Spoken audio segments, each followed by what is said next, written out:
Palakkad Joker Pisharody. പ്രിയമുള്ളവരെ, അങ്ങനെ ലോകമെമ്പാടുമുള്ള മലയാളികൾ ആകാംക്ഷാപൂർവം കാത്തിരുന്ന പാലക്കാട് ആരായിരിക്കും സ്ഥാനാർത്ഥി എന്ന ആ ഉദ്യോഗത്തിന് ഏതാണ്ട് വിരാമമാകാൻ പോവുകയാണ്. രമേശ് പിഷാരടിയെ പാലക്കാട് സ്ഥാനാർത്ഥിയാക്കി പ്രഖ്യാപിക്കുവാൻ ഒരുങ്ങുകയാണ് വി.ഡി. സതീശനും സംഘവും. നമ്മൾ തുടക്കം മുതൽ തന്നെ മിഷൻ 250യുടെ ആദ്യമേ മുതൽ തന്നെ പറഞ്ഞത് അത് ശരിവെക്കുന്ന തരത്തിലാണ് ഇപ്പോൾ കാര്യങ്ങൾ പോകുന്നത്.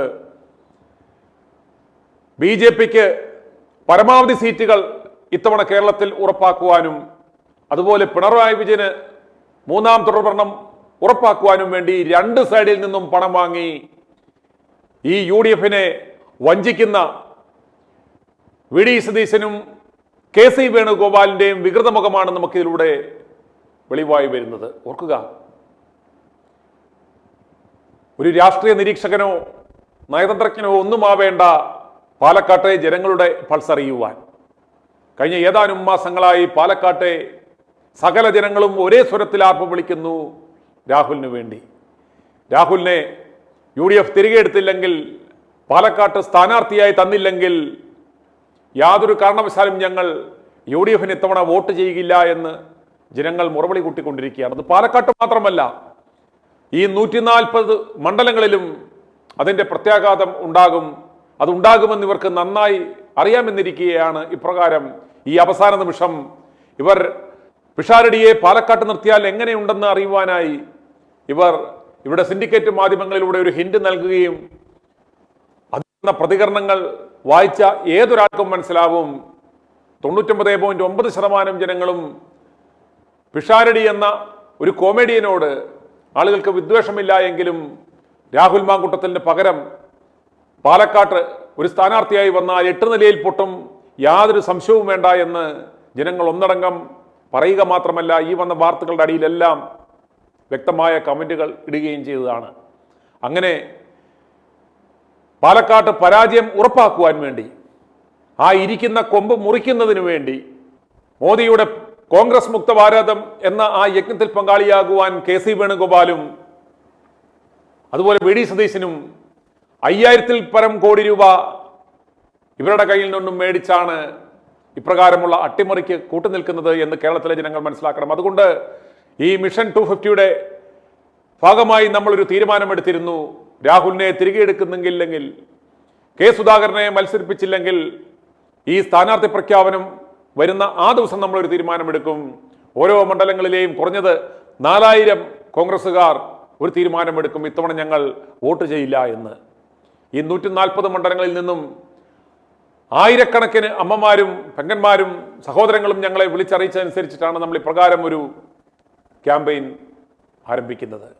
അതുകൊണ്ട് കേരളത്തിലെ സകല ജനങ്ങളെയും വെല്ലുവിളിച്ചുകൊണ്ട് ഇപ്പോൾ ഇതാ ഈ UDF നേതൃത്വം പിഷാരടി എന്ന ജോക്കറെ പാലക്കാട്ട് നിർത്തി സ്വയം പരിഹാസ്യരായി പരാജയം ഉറപ്പാക്കാൻ പോകുന്നു എന്ന വാർത്ത ഞങ്ങൾ ആദ്യമേ ലോകമെമ്പാടുമുള്ള പ്രേക്ഷകരെ അറിയിക്കുകയാണ്.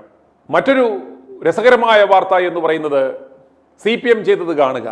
കേരളത്തിൽ NDAയും CPM-ഉം തമ്മിൽ ഒരു ധാരണയുണ്ടാക്കി പരമാവധി സീറ്റുകൾ, വിജയസാധ്യതകൾ അങ്ങോട്ടും ഇങ്ങോട്ടുമുള്ള സീറ്റുകൾ പങ്കുവെച്ച് ഒരു അണ്ടർസ്റ്റാൻഡിങ്ങിൽ പോകുവാൻ തീരുമാനമെടുത്തിട്ടുണ്ട് എന്ന് ഞങ്ങൾ കഴിഞ്ഞ ദിവസം പറഞ്ഞിരുന്നു. അതിനെ ഉറപ്പിക്കുന്ന ഒരു നടപടിയാണ് പാലക്കാട്ട് നമുക്ക് കാണുവാൻ സാധിക്കുന്നത്. പാലക്കാട്ട് ഇപ്പോൾ ലഭിക്കുന്ന വിവരമനുസരിച്ച് പാലക്കാട്ട് സ്വതന്ത്രനായി ഒരു ഹോട്ടൽ വ്യവസായിയായ NMR റസാഖിനെ സ്വതന്ത്ര സ്ഥാനാർത്ഥിയായി നിർത്തുവാനാണ് CPM ഇപ്പോൾ തീരുമാനിച്ചിരിക്കുന്നത്.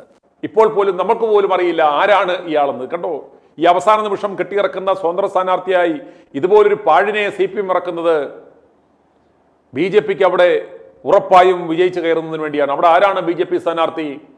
ശോഭാ സുരേന്ദ്രൻ. ശോഭയെ സംബന്ധിച്ചിടത്തോളം ഇപ്രകാരം ഫലപ്രഖ്യാപനം, ഇവർ ആ സ്ഥാനാർത്ഥി പ്രഖ്യാപനം നടത്തുന്ന അന്ന് തന്നെ ശോഭാ സുരേന്ദ്രന് വിജയം അവിടെ ഉറപ്പിക്കാം. ഇവരാണ് സ്ഥാനാർത്ഥിയെങ്കിൽ പിഷാരടിയും ഈ റസാഖുമാണ് LDF-ന്റെയും UDF-ന്റെയും സ്ഥാനാർത്ഥികളെങ്കിൽ ശോഭാ സുരേന്ദ്രൻ വമ്പിച്ച ഭൂരിപക്ഷത്തിൽ വിജയിക്കും എന്ന കാര്യത്തിൽ യാതൊരു സംശയവും വേണ്ട. ഇവർ അത് ആഗ്രഹിക്കുന്നു. ഈ വി.ഡി. സതീശനും കെ.സി. വേണുഗോപാലും അത് ആഗ്രഹിക്കുന്നു. ആയിരക്കണക്കിന് കോടി മോദിയുടെ കയ്യിൽ നിന്നും പിണറായി വിജയന്റെ കയ്യിൽ നിന്നും വാങ്ങിയ ഇവർ ഈ പ്രസ്ഥാനത്തെ, ഈ UDF-നെ ഒറ്റിക്കൊടുക്കുകയാണെന്ന് കേരളത്തിലെ ജനങ്ങൾ തിരിച്ചറിയണം. നമുക്കറിയാം, ഷാഫി പറമ്പിൽ വടകരയിലേക്ക് MP ആയി മത്സരിക്കാൻ നിന്ന് വിജയിക്കുകയും അപ്രകാരം ആ പാലക്കാട്ട് വന്ന ആ ഉപതെരഞ്ഞെടുപ്പിലാണ് കന്നി അംഗക്കാരനായി രാഹുൽ മാങ്കൂട്ടത്തിൽ മത്സരിച്ചത്.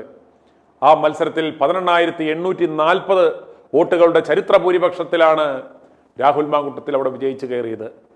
ഇത്രയും പ്രതിസന്ധികളും ആരോപണങ്ങളും ഒക്കെ രാഹുലിനെതിരെ നടത്തിയിട്ടും കേരളത്തിലെ ഈ 140 മണ്ഡലങ്ങളിൽ ഉണ്ടാവാത്ത തരത്തിലുള്ള വികസന പ്രവർത്തനങ്ങളാണ് ഈ കുറഞ്ഞ സമയം കൊണ്ട് രാഹുൽ അവിടെ ചെയ്തത്. 1.5 വർഷക്കാലം കൊണ്ട് ചെയ്തതെന്ന് നമ്മൾ മനസ്സിലാക്കണം.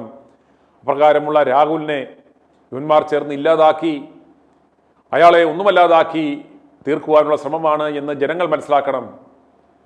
രാഹുൽ ഇപ്പോഴും വളരെ അപകടകരമായ ഒരു മൗനം പാലിച്ചു കൊണ്ടിരിക്കുകയാണ്. എന്തായാലും ഈ സ്ഥാനാർത്ഥി പ്രഖ്യാപനം ഉണ്ടായിക്കഴിഞ്ഞാൽ രാഹുലിന്റെ പ്രതികരണം വരും എന്ന് നമുക്ക് പ്രതീക്ഷിക്കാം. പക്ഷേ ജനങ്ങളെ ഞങ്ങൾ അതിനു മുമ്പ്, ഈ സ്ഥാനാർത്ഥി പ്രഖ്യാപനത്തിന് മുമ്പ് ഈ സാധ്യത ഞങ്ങൾ അറിയിക്കുകയാണ്. പാലക്കാട്ട് ഈ ജോക്കർ പിഷാരടിയെ കൊണ്ട് നിർത്തുന്നതിലൂടെ ഇവർ